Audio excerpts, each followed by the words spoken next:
stories that have been highlighted. Let's shift focus right now. In terms of weekend review, it has been a busy week. Super Tuesday fell on this particular week. So far, 41 counties have given a nod in terms of the Constitutional Amendment Bill 2020. It doesn't seem to be a surprise, according to the panelists earlier on. But let's start on the latest. A consultative meeting bringing together members of parliament and leadership from the counties is set to be held on the 9th of March as Kenyans gear towards a referendum. This was announced following a meeting of the 7 leading proponents of the BBI.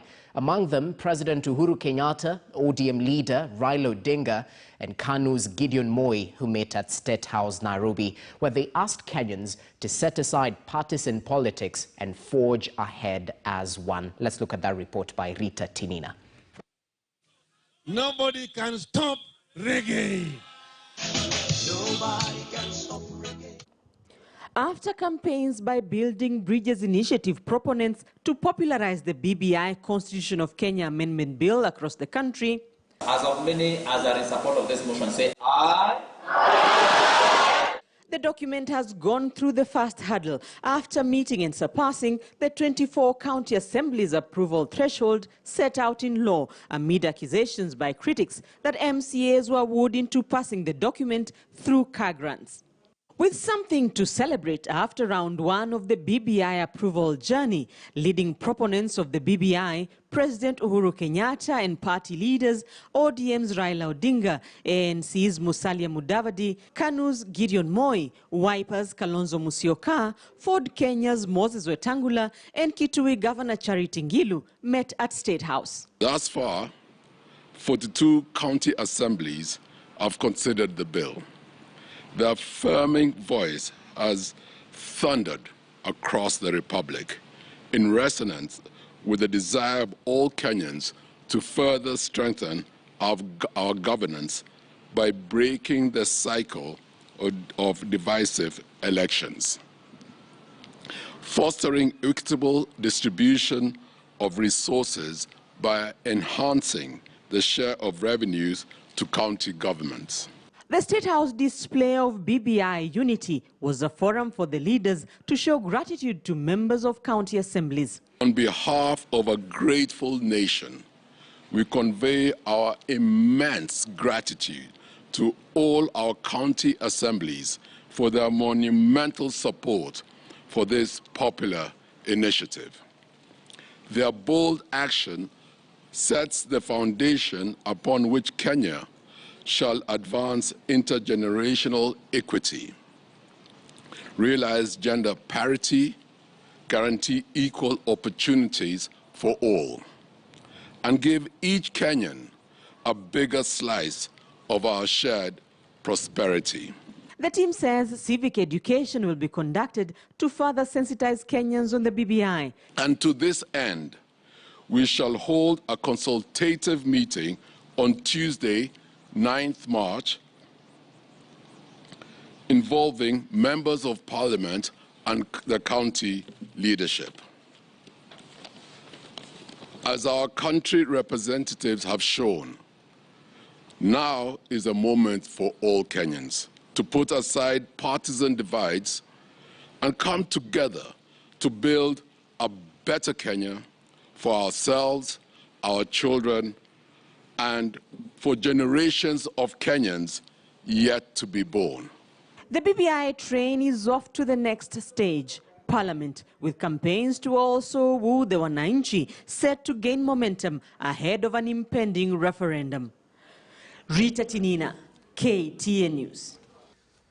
Well, interesting times, a lot set to happen in Parliament over the next week, even as the speakers of Parliament actually did inform that they have received certificates from the county assemblies, 30 in the National Assembly and 33 in the Senate. In regard to that, let me start with the Member of Parliament in the panel. A lot expected next week. Members of Parliament expected to be given 10 minutes each to discuss this particular bill over the next 2 or 3 weeks. What say you about what we've seen so far? Many might argue that it will be the same case as it was in the county assemblies, Parliament passing this particular bill. What say you? For sure, it is going to pass. And it's going to pass not because of the process that it's normal, it has to pass through Parliament. But remember, this is a document that started from the villages, from the counties, we've had this document. I remember myself attending a rally all the way in Meru, not just in Coast. It has always been there. And to me, I think we're even taking so much time and we are making look grandiose in terms of all the meetings that we intend to do. It's a document that is already passed. The Mwananchi once understands this document. There is no reason to reject it, and that is why you can see while the threshold was 24, probably we could even go to as far as 40 plus. So why, to me, sometimes even would be asking myself, do we need to preach to the converted? Because people have already said this is the document you want. But we would really want to go in insisting that we need more consultation and all that. In my opinion, this document, we can have the referendum as early as April, not even May, as early as April, given that there are basically no people who are against it. So why don't we pass it and move on, reap the benefits and move on? More so, remove the political noise into this document, because currently we are seeing more of a political noise than the real substance. Otherwise, if it's the substance, let's pass it. After all, Kenyans have spoken. Okay, that's interesting. Yeah. But the reason I started with you, according to the Institute of Economic Affairs, the best case scenario under the BBI on the National Assembly numbers and the Senate numbers, as you well know, Senate will go from 67 to 94. National Assembly currently around 349. In the best case scenario, we'll have 366 members in the National Assembly. In the worst case, 546. And guess what it will cost? An additional 308 million shillings. That is the difference. So Kenyans are set to pay new MPs 3.7 billion a year. Even as you say about no one is actually against it in terms of the no campaign. Talk to us about this, because it might not sit well with Kenyans. Kasim. I think it might not sit well with Kenyans if we don't get our priorities right. It's 3.6 billion a year. We are losing 2 billion a day. Why can't Kenyans really rise against this loss of 2 billion a day? Because in a year, it translates almost $1 trillion. We are not talking about this one. So the loss justifies the increase in representation, according to you? Not just only the increase in representation, but what will come with that increase in representation. I think this is what we should be talking about. And if the ordinary Mwananchi doesn't understand, probably that will be a point to stress as we do the civic education on BBI. Okay. Yeah. Well, that's proper. Mark Bichachi, talk to us about this. The cost factor, because, I mean, the burden on the taxpayer, bearing in mind the current economic time, might be a hard sell, I anticipate, perhaps for the BBI proponents on the ground. How do you tackle this? A difference of 308 million in terms of representation in the worst case scenario under the BBI. I like the fact that we always seem to think that the biggest problem in this country is the parliamentary wage bill. Let me put it in perspective so that we understand. There are three arms of government. The first arm of government that I'd like to speak about is the judiciary. The judiciary's budget is around 17 to 19 billion, depending on what Parliament allocates. Parliament, that's both the Senate and the National Assembly, costs us a combined cost of a paltry 35 billion shillings. So put together, these two arms of government cost us about 60 billion Kenya shillings, okay? Let us now move on over to the executive, all right? The Ministry of Health alone is over 90 billion shillings. The Ministry of Education is at 120 billion shillings. In other words, the executive consumes nearly 1.5 trillion shillings.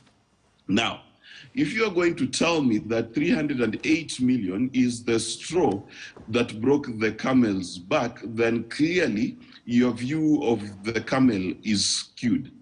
If indeed we want to talk about budgets, and saving money, that money, unfortunately, is not to be saved in Parliament. I know people feel it is, but that feeling is not appreciated by the mathematics. The mathematics just does not add up. If we want to save money, where money is to be saved, it is in the executive. And it is not in salaries of the president or the deputy or even a prime minister. It is to be saved in the execution of its mandate. And this is what I mean, that what we need to focus on. It's not just corruption that eats our money. It is also the efficacy of our institutions. All right. Our institutions, if they were to deliver cash, a return on the investment, we would be better off. So mathematically speaking, the 304 million does not equate to the amount that people would gain in 35% going to counties, 5% in ward fund, and the 100 million that the extra counties will bring to the people of Mashinani. Okay. So the math doesn't add up. It's just political noise. All right. Well, we'll definitely delve deeper into that, Professor. I'd definitely like your take, but allow us to take a short break. When we come back, we'll continue analyzing this cost sort of analysis vis-a-vis the benefits of more representation and more money going to the counties. Do stay with us. You're watching Morning Express.